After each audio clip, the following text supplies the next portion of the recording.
Our next speaker is Dr. Tulasi Veerasinghe, and she is currently attached to Base Hospital Diyatalawa, and she will be talking on emerging methods to assess pruritus in atopic dermatitis. Over to you, Tulasi. Thank you, sir. Good afternoon. I would like to take this opportunity to thank the college to giving me this opportunity. My topic for today is emerging methods to assess pruritus in atopic dermatitis. It's mainly the presentation is mainly based on the work that I have carried out in the University of California, San Francisco. This is the overview of my presentation. I will be mainly discussing on pathophysiology of pruritus, mechanisms of pruritus in atopic dermatitis, and methods to evaluate pruritus in AD. As we all know, atopic dermatitis is one of the most pruritic dermatoses, which affects millions worldwide with the increasing prevalence. So in the past, pruritus was categorized as a submodality of pain, but now we know it's a separate and distinct sensation only perceived by the skin, mucous membranes, and the cornea.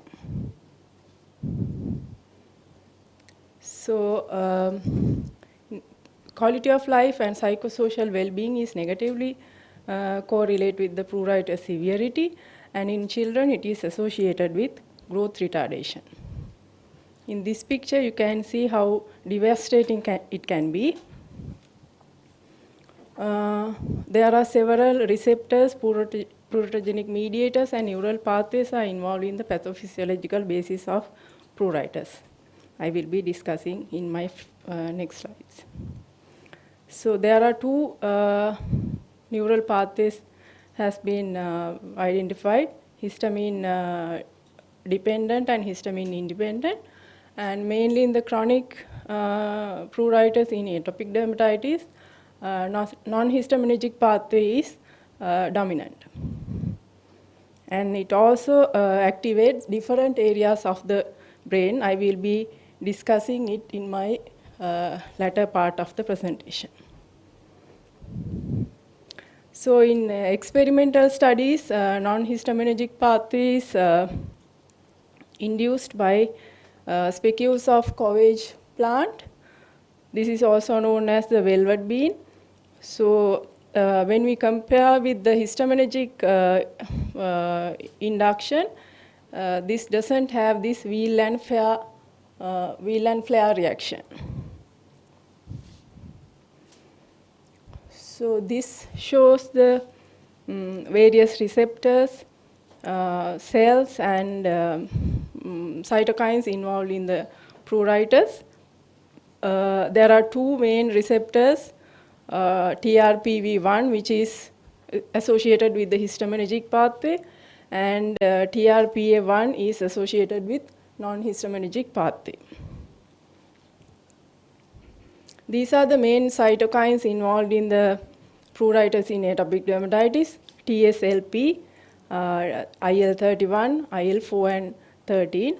TSLP is mostly important in the itch, maintaining the itch scratch cycle.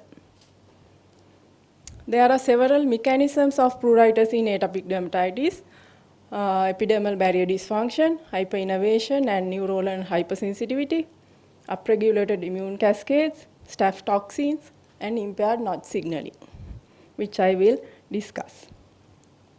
So in epidermal barrier dysfunction, there's a increased transepidermal water loss, and it's also associated with it's directly proportionate to the pruritus, and nocturnal pruritus is explained by the increased transepidermal water loss in the night. This picture shows how the distribution of sensory nerves in the skin of the AD patients. We can see there are increased nerve fibers in atopic patient when compared to the normal individual. The nerve fibers goes up to the epidermis, Whereas in normal patient, individual, it just goes up to the dermoepidermal junction. The reason behind this is the overexpression of nerve elongation factors. There's in normal individuals, there's a balance between the nerve elongation factors and the nerve repulsion factors.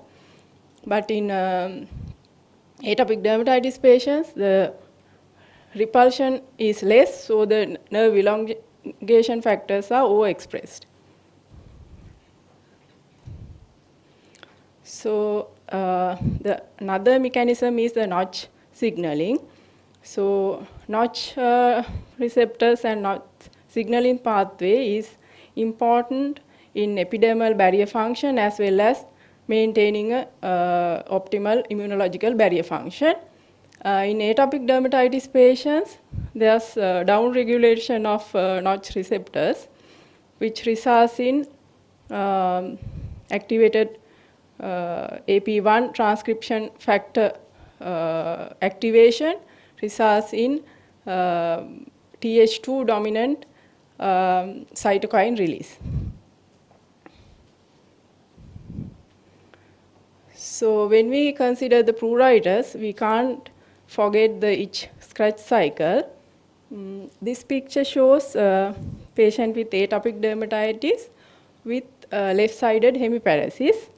And you can see the patient doesn't have any lesions on the right side because he can't scratch the rights from his left hand. And the main cytokine, as I mentioned earlier, is the TSLP. So this is a simplified way of the itch scratch cycle. We'll move on to the assessment of pruritus. It is important to properly assess the disease severity, to determine the optimal treatment strategy, and to assess the treatment efficacy. However, it is challenging because of the subjective sensation, inter-individual variation, and diurnal variation. There are two methods has been described, subjective and objective methods. These are the subjective methods to assess pruritus. There are unidimensional scales and questionnaires.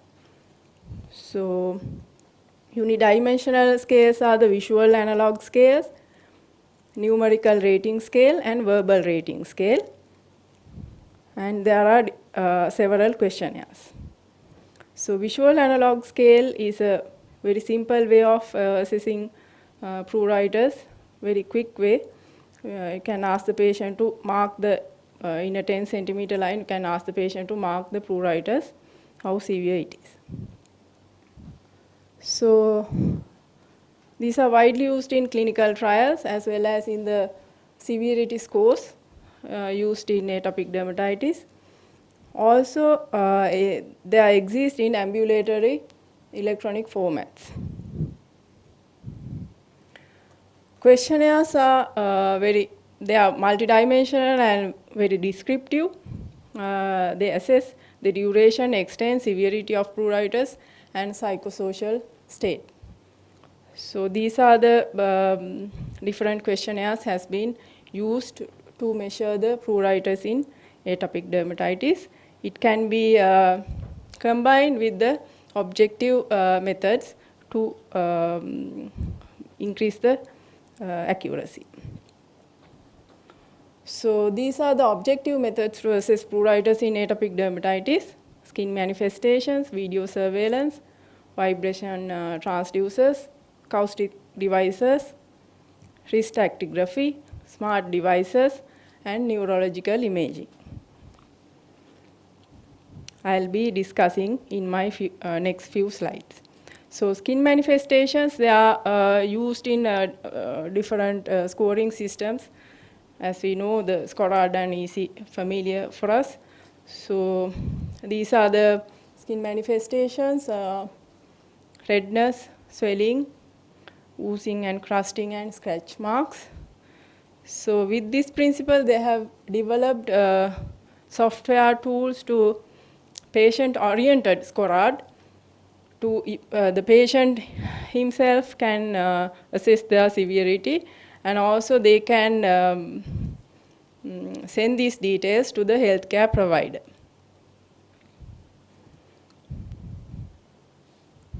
So advantages of this method is they can calculate the atopic severity score and visualize the long-term progression. And you can use the photos and comments and share the photos. And also for the healthcare provider, can track the progression of the disease between the consultations, and also important to detect the treatment efficacy. We'll move on to the next method of pruritus assessment, video surveillance. It allows the direct observation of scratch activity captured via an infrared video camera and a recorder system. It exclusively used to measure the nocturnal itch, and it is identified as a gold standard. Vibration transducers, they are sheet-shaped pressure sensors, not highly sensitive or specific for capturing the scratch-specific movement, but it's important to evaluate the impact of pruritus on sleep architecture. It can be combined with video surveillance for better results. This is a picture of the sheet-shaped vibrometer. Next method is the acoustic devices. It's a wrist-worn sound detector, can specifically detect the bone-conducted scratching sound using a microaccelerometer. Microaccelerometer is a device that measures vibration or acceleration of motion of a structure. So it transmitted to a piezoelectric sensor on the wrist, and there's a software to analyze the acoustic data. So using the same principle, they have devised actigraphy. So it's also a wrist-worn device to measure nocturnal wrist movement as a proxy for scratching activity. So the newer devices more specifically detect scratching activity. So there are several advantages of actigraphy. They are portable, lightweight, and they allow pruritus intensity to be recorded in real time.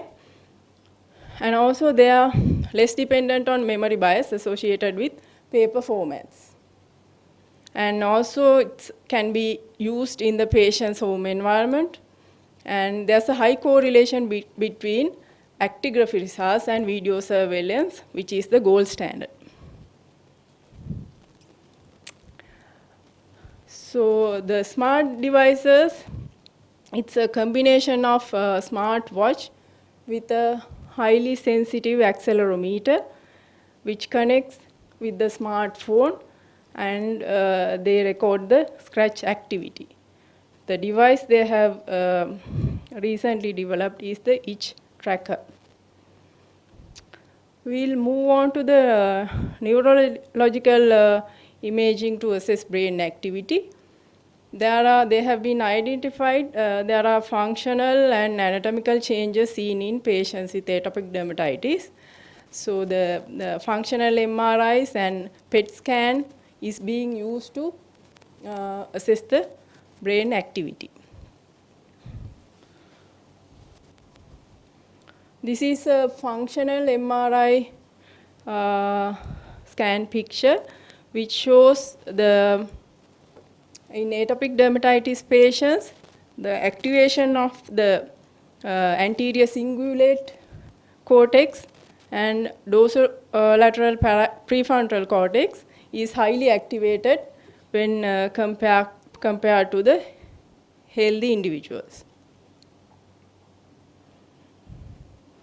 So in conclusion, combination of the subjective and objective tools may provide the best window to assess the pruritus in atopic dermatitis.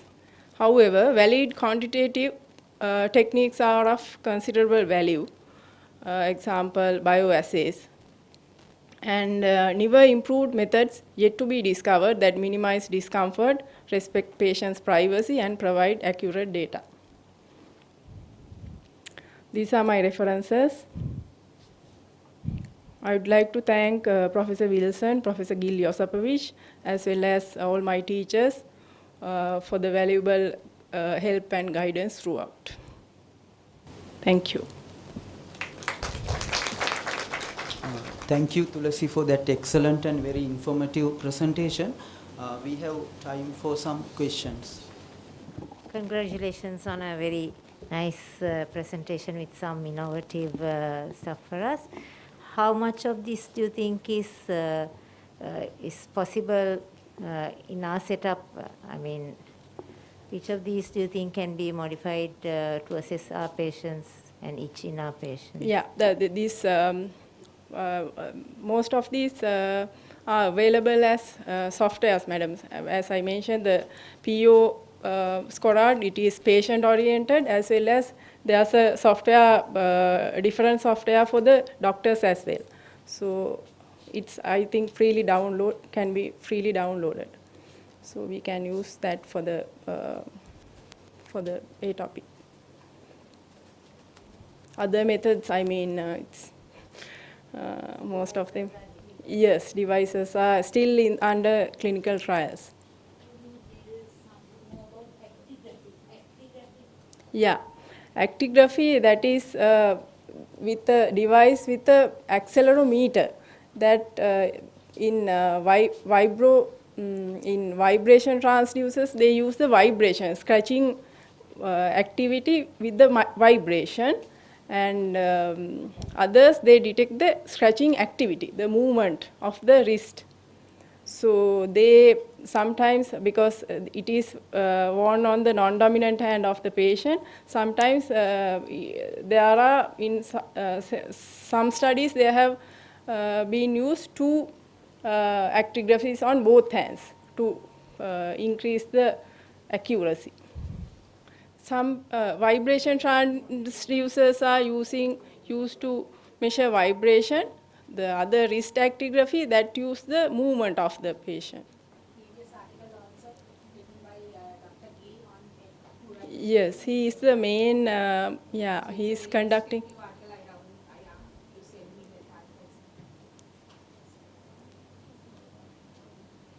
Thank you, Tulasi, for that very important and informative lecture. Thank you very much. Thank you, madam.